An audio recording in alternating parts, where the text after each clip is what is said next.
Ahojte, takže dnešné video bude o transpozícii, o tom, čo to je transpozícia, ako transponujeme akordy na gitare a na čo nám to vlastne je. Transpozícia je zmena tóniny, tým pádom sa nám menia aj akordy a aj tóny, ale vzťahy, teda tie vzdialenosti, intervaly zostávajú rovnaké. Tak som sa zamýšľal, že či je ľahšie transponovať na akordy na klavíri alebo na gitare. Čo sa týka nejakého mechanického transponovania alebo posunu fyzického, tak podľa mňa je to ľahšie na gitare, pretože tam transponujeme veľmi jednoducho v podstate tým, že ten hmat akordu len posúvame pekne po gitare, buď po hmatníku teda doľava alebo doprava. Keď ideme doprava, tak sa dostávame na tie vyššie tóny a by som povedal vyššie akordy, a keď ideme doľava, tak na nižšie tóny.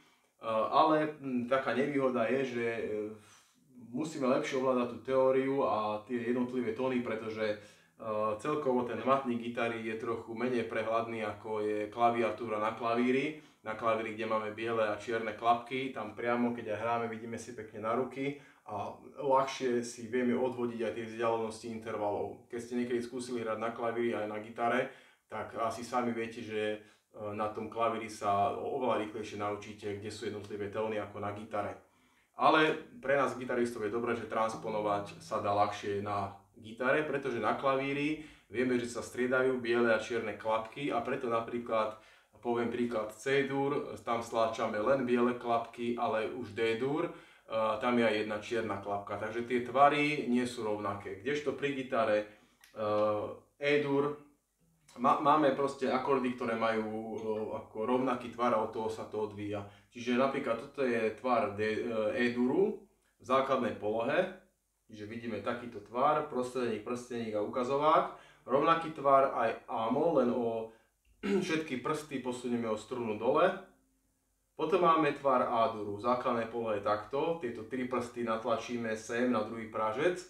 A keď už hráme napríklad B-dur, tak to len posunieme doprava po hmatníku. Čiže vidíme tuto, aký sme hrali A-dur, B-dur, H-dur, C-dur, Cis-dur, D-dur. A to je celé tajomstvo transpozície. V podstate posúvame tie akordy, niektoré akordy sa aj dajú ľahko alebo dobre transponovať a niektoré ani nie. Napríklad ľahko transponujeme, som spomínal E-dur, keď ho transponujeme o poltón, tak vlastne nám vznikne F-dur, potom máme Fis-dur, G-dur, Gis-dur, A-dur, čiže tu máme A-dur.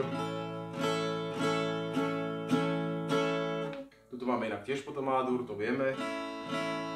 Ale hneď sme našli A-dur tu, a to jednoducho transponovaním z F-duru F-dur, Fis-dur, G-dur, Gis-dur, A-dur. To isté A-mol, B-mol, H-mol, C-mol, Cis-mol a D-mol. A spomínal som ešte A-dur, potom je B-dur, H-dur, C-dur, Cis-dur a D-dur a tak ďalej a tak ďalej.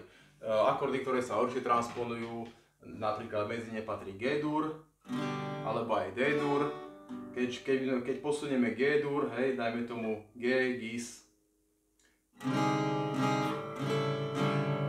Znie to hrôzostrašne, pretože tuto nám znejú aj prázdne struny v strede a nemáme už ďalší prst, kde by sme ako keby nahradili ten nultý pražec, a tým pádom nevieme zatlmiť a stlačiť, respektíve stlačiť tieto struny v strede. Čiže keď transponujeme, tak ukazovákom ako keby nahrádzame ten nultý pražec. Tu máme takto nultý pražec tu, a keď posunieme ruku, tak nahrádzame nultý pražec ukazovákom. Tu už sa možno dostávame aj k tomu, alebo vám to prezrádza to, na čo vlastne máme potom kapodaster. Ten sa tiež používa na transponovanie. Môže to byť dobré aj pre začiatočníkov, ktorí nevedia ešte možno hrať tie párne akordy a vedia tie základné hmaty akordov. Aj s nimi si vieme dosť poradiť do značnej miery. Pretože napríklad, ak si dáme kapodaster tuto na druhý pražec a chytíme akože E-mol, hmat E-molu, tak sa nám zdá, že hráme E-mol, pretože tento hmat patrí E-molu, ale všetky tóny, ktoré sú stlačené, svedčia o tom, že hráme fizmol. Že ešte raz a skúsim iný hmat, čiže dám tu kapodaster na druhý pražec. Tu začína, tu máme tón F, tu je fis a keď napríklad teraz ako keby držím A-mol, tak v skutočnosti hrám H-mol.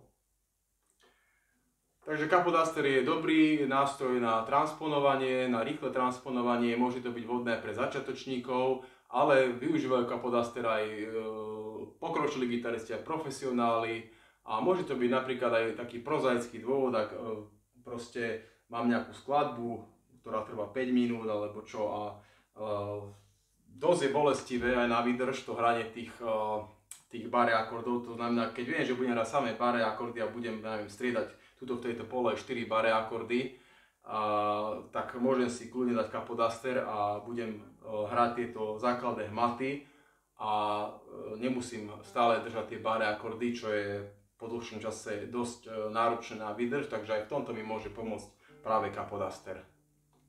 Takže verím vám, že už je vám trochu jasnejšie, čo to znamená, keď poviem, že si musím transponovať pesničku, transponovať akordy, teda posúvam tie akordy, ale aj tie tóny v rámci tých akordov, proste o poltóny alebo o tóny vyššie alebo nižšie a prakticky význam to má napríklad aj vtedy, keď chcem zaspievať nejakú pesničku, dajme tomu je zložená tak, že proste spieva sa strašne vysoko a ja to neviem vyspievať, tak proste si to dám nižšie, ako sa povie, o niekoľko poltónov a vtedy si to skúsim zaspievať a zistím, že áno, že keď som si to znížil, keď som si to transponoval, tak už sa mi to lepšie spieva. Takže verím, že toto video sa vám páčilo, ak áno, tak mi dajte odber alebo like, prípadne komentár a vidíme sa niekedy na budúce pri ďalšom videu.